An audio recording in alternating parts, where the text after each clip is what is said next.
वाराणसी में शुक्रवार को कोरोना के 9 नए मामले सामने आए, जबकि बीते 24 घंटे में कोरोना से किसी मरीज की मौत नहीं हुई है।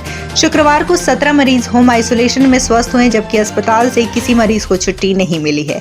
जिले में कोरोना से मरने वालों का आंकड़ा 375 पहुंच चुका है। वहीं अब तक 21,830 कोरोना पॉजिटिव मरीज वाराणसी में मिल चुके हैं, जिनमें से 21,330 लोग स्वस्थ हो चुके हैं, जबकि एक्टिव केसों की संख्या अब 125 है। उत्तर प्रदेश के मुख्य निर्वाचन अधिकारी द्वारा वाराणसी के जिलाधिकारी को विशेष संक्षिप्त पुनर्निरीक्षण के दौरान त्रुटि रहित मतदाता सूची तैयार कराने के लिए किए गए प्रयासों के लिए annual state award for best electoral practices award 2020 के लिए चुना गया है। जिलाधिकारी को राष्ट्रीय मतदाता दिवस 25 जनवरी को इंदिरा गांधी प्रतिष्ठान विभूति खंड लखनऊ में सम्मानित किया जाएगा। महात्मा गांधी काशी विद्यापीठ विश्वविद्यालय की बड़ी लापरवाही सामने आई है। विश्वविद्यालय के पर्यटन विभाग की पढ़ाई नहीं हो पा रही, और जब मानविकी संकाय से इस विभाग के बारे में संकाय अध्यक्ष से पूछा गया तो उन्होंने कहा कि अध्यापक को देने के लिए पैसे ही नहीं थे, तो कैसे होती पढ़ाई। अब फाइनेंस ऑफिसर के द्वारा लोन पास हुआ है। विभाग में सोमवार से पढ़ाई शुरू होगी। बता दें कि इस विभाग में 5 छात्रों का एडमिशन हुआ है, जिनकी पढ़ाई अभी तक शुरू नहीं हो पाई है। कुछ समस्या कुछ विषयों की है, जैसे पर्यटन का क्लास नहीं चल रहा है, इसलिए कि टीचर को देने के लिए पैसा नहीं था। तो अभी लड़के विरोध किए, धरना पे बैठे थे, फिर हम लोग गए एफओ के यहाँ, वहाँ से तुरंत लोन सैंक्शन कराए हैं कुलपति जी से, और परसों से क्लास चलेगा। आत्मनिर्भर भारत की मिसाल देखना हो तो वाराणसी के बड़ा लालपुर स्थित पंडित दीनदयाल उपाध्याय हस्तकला संकुल आइए। उत्तर प्रदेश की जीआई प्रोडक्ट्स एक्सपो 2021 हस्तशिल्पियों के हुनर को नया प्लेटफॉर्म दे रहा है। कोरोना काल के बाद 4 दिनों में करीब 25 लाख रुपए की बिक्री से हस्तशिल्पी काफी उत्साहित हैं। मुख्यमंत्री योगी आदित्यनाथ के प्रोत्साहन से वोकल फॉर लोकल से वोकल फॉर ग्लोबल की ओर बढ़ रहे शिल्पियों का कहना है कि ऐसी प्रदर्शनी से हैंडलूम व हैंडीक्राफ्ट उत्पादों को अंतर्राष्ट्रीय स्तर पर बढ़ावा मिलता है।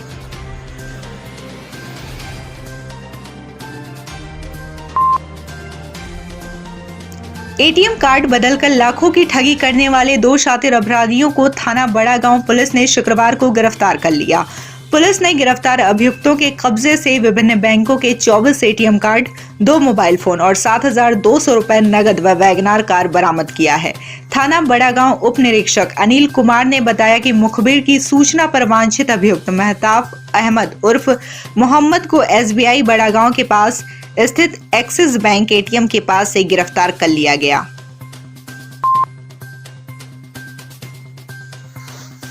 चंदौली जनपद में आयोजित गणतंत्र दिवस परेड में इस बार सीएम योगी द्वारा प्रदेश में शुरू किए गए अभियान मिशन शक्ति की झलक दिखेगी।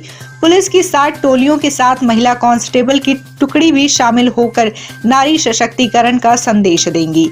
केंद्रीय कौशल विकास व उद्यमशीलता मंत्री और सांसद डॉक्टर महेंद्र नाथ पांडे के आयोजन में शामिल होने की भी उम्मीद है। ऐसे में पुलिस विभाग तैयारी में जुटा है। पुलिस अधीक्षक अमित पाठक ने शुक्रवार की सुबह परेड के रिहर्सल का जायजा लिया। उन्होंने महताबों को जरूरी दिशा निर्देश दिए।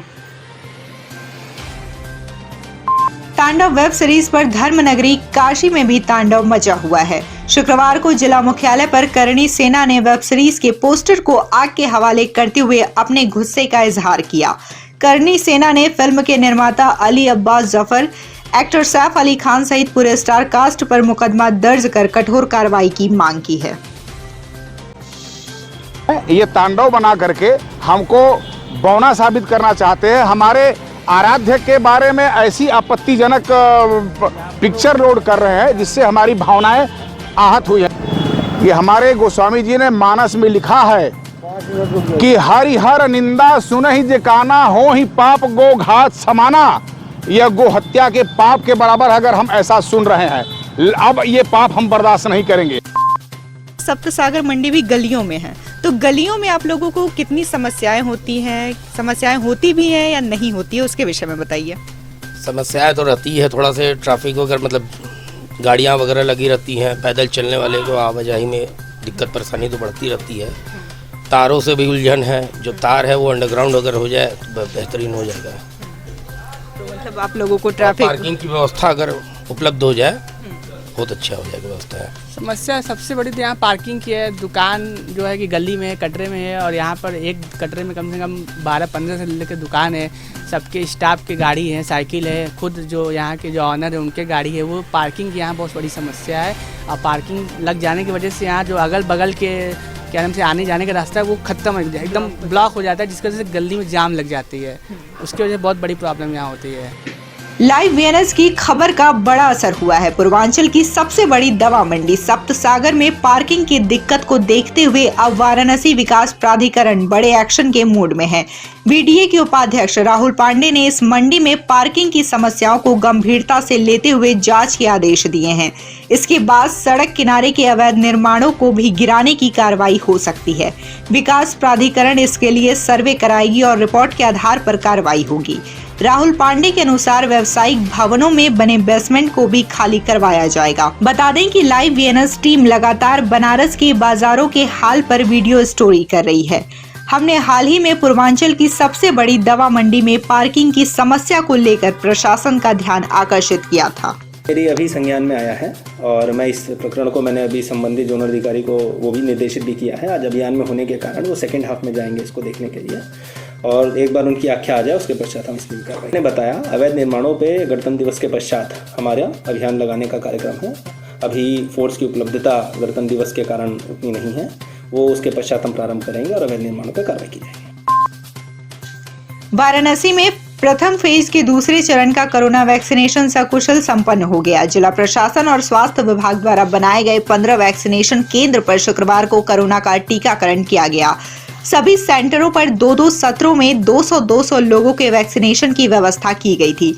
बीएचयू में कुलपति आर.के. भटनागर और बीएलडब्ल्यू में महाप्रबंधक अंजलि गोयल के निर्देशन में कोरोना का वैक्सीनेशन हुआ। इस दौरान ग्रामीण इलाकों में ठंड और गलन की वजह से कम लोगों का ही टीकाकरण हो पाया। प्रधानमंत्री के संसदीय क्षेत्र में 16 जनवरी को प्रथम चरण के वैक्सीनेशन के बाद शुक्रवार को दूसरे चरण का वैक्सीनेशन 15 वैक्सीनेशन सेंटर पर हुआ। इस बीच प्रधानमंत्री नरेंद्र मोदी ने बनारस के उन हेल्थ वर्कर्स से वर्चुअली संवाद किया जिन्हें 16 जनवरी को टीका लगाया गया था। इस कड़ी में जिला महिला चिकित्सालय की मैट्रन एएनएम, पंडित दीनदयाल जिला राजकीय पुरुष चिकित्सालय के सीएमएस, सीनियर लैब टेक्नीशियन और सेवापुरी ब्लॉक के हाथी बाजार सीएससी पर तैनात एएनएम से संवाद कर कोरोना वैक्सीन के प्रभाव और लोगों को किस प्रकार इस वैक्सीन के बारे में उनके द्वारा जागरूक किया जा रहा है उसके संबंध में विस्तार से बात की। हम लोग जितने लोग यहाँ पर टीकाकरण कराए, उस टीकाकरण के बाद क्योंकि आधे घंटे यहाँ पर बैठना था, उसके बाद सब लोग अपने अपने कार्य में पुनः लग गए। हमारे यहाँ के सफाई कर्मी भी टीकाकरण करवाने के बाद तुरंत सफाई कार्य में लग गए। हम लोग भी अपने सारे कार्यों में लग गए। अब गंभीर रूप से जो मरीज हैं, हार्ट के मरीज हैं, सांस के मरीज हैं, कैंसर के मरीज हैं, टीकाकरण उनको भी होना है। तो अगर उनके साथ किसी को अपने स्वाभाविक रूप से कोई बड़ी दुर्घटना हो जाती है, करोड़ों में एक आध लोगों के साथ, तो उसको टीकाकरण से नहीं जोड़ा जाना चाहिए। ये एक सामान्य प्रक्रिया है और किसी भी तरह का टीकाकरण किसी भी व्यक्ति को अमरत्व नहीं प्रदान करता। तो उस चीज को टीकाकरण से जोड़ना गलत है। ये एकदम सुरक्षित है। इससे बड़ा ट्रायल रिपोर्ट दुनिया में और कहीं नहीं आ सकता है जहाँ जितना हमारे देश में हो गया।